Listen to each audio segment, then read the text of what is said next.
Talking about dry aging deer, and the buck and rut is recommended to dry age for 14 days.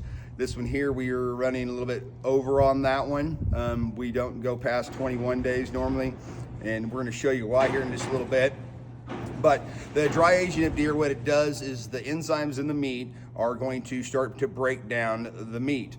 Also, when we keep it we keep it around about 36 degrees is where we like to keep it at in our controlled environment, guys. That's the big thing. It's a controlled environment, so don't just throw the thing on the counter and expect it to age. Okay, it will age, but it's also going to create bacteria. You need to keep it.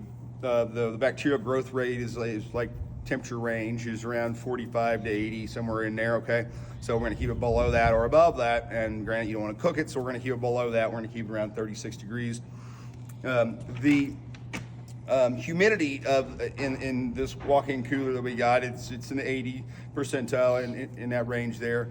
And what it's going to do is while we age it, it's not only going to break down the meat and make it softer, it's going to pull the gamey flavors out of it, and it's going to dry that meat out just enough to where it kind of makes it more, what the Bearded Butcher says, robust. But your flavors are going to come out in there, and honest to God, this will not taste like any deer you've ever ate.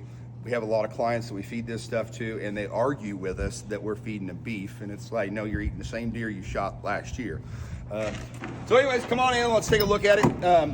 You're gonna see some mold on this, okay? And don't panic, okay?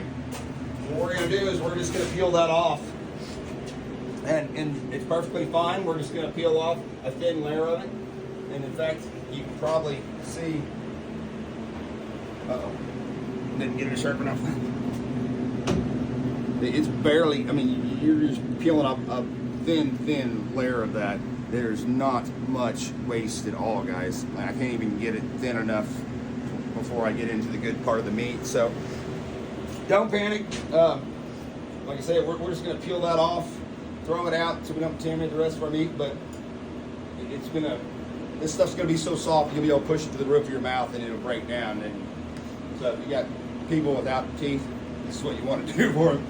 But that's what we do. Just dry age it up, and it's amazing. It pulls all the gaminess out of it.